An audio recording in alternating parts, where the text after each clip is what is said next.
Mapagpalang araw po sa inyong lahat. Ngayon po ay araw ng Martes, ika-16 ng Hunyo. Pakinggan po natin ngayon ang mabuting balita ng Panginoon. Pagbasa mula sa unang aklat ng mga hari. Nang patay na si Nabat, sinabi ng Panginoon kay Elias na taga-Tisbe, "Madali ka, puntahan mo si Haring Akab. Makikita mo siya sa Jezreel sa ubasan ni Nabat. Naparoon siya upang kamkamin iyon. Sabihin mo sa kanya, ito ang ipinasasabi ng Panginoon. Isa kang mamamatay tao. Ngayon na may pangangamkam ang ginagawa mo. Kung saan hinimod ng mga aso ang dugo ni Nabat, doon din hihimurin ng mga aso ang iyong dugo." Sinabi ni Akab kay Elias, "Narito ka na naman, mahigpit kong kaaway."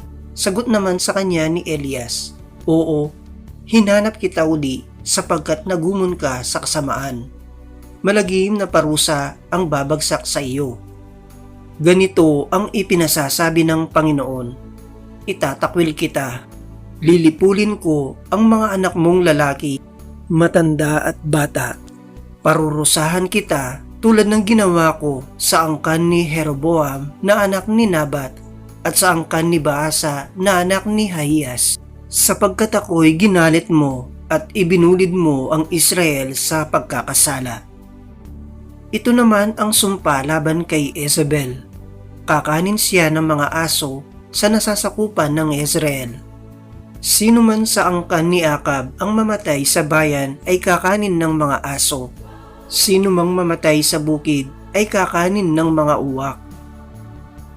Dahil sa mga sulsol ni Jezebel, nagumon si Akab sa paggawa ng masama sa paningin ng Panginoon. Sumamba rin siya sa mga Diyos-Diyosan, gaya ng mga Amoreo na pinalayas ng Panginoon pagdating ng bayang Israel sa lupaing iyon. Nang marinig ni Akab ang mga sinabi ng propeta, ginawak niya ang kanyang damit, nagsuot ng sako, at di hinubad iyon kahit sa pagtulog. Nag-ayuno siya bilang tanda ng malaking kalungkutan. Kaya't sinabi ng Panginoon kay Elias, "Hindi mo ba napansin kung paano nagpapakababa sa harapan ko si Akab? Sapagkat nagpakababa siya, hindi ko itutuloy ang parusa sa kanya habang siya'y nabubuhay. Ngunit pagkamatay niya, parurusahan ko ang kanyang angkan." Ang salita ng Diyos. Salamat sa Diyos. Salmong tugunan. Poon, iyong kaawaan, kaming sa iyo'y nagsisuway. Ako'y kaawaan, o mahal kong Diyos, sang-ayon sa iyong kagandaang loob, mga kasalanan ko'y iyong pawiin, ayon din sa iyong pag-ibig sa akin. Hugasan mo sana ang aking karumhan, dalisayin mo ang aking kasalanan. Poon, iyong kaawaan, kaming sa iyo'y nagsisuway. Ang pagsalansang ko ay kinikilala, laging nasa isip ko at alaala. Sa iyo lang ako nagkasalang tunay, at ang nagawa ko'y di mo nagustuhan. Poon, iyong kaawaan, kaming sa iyo'y nagsisuway. Ang kasalanan ko'y iyon ang limutin, lahat kong nagawang masamay pawiin. Ingatan mo ko, Diyos kong manunubos, ang pagliligtas mo'y galak kong ibabantog. Poon, iyong kaawaan, kaming sa iyo'y nagsisuway. Aleluya, aleluya!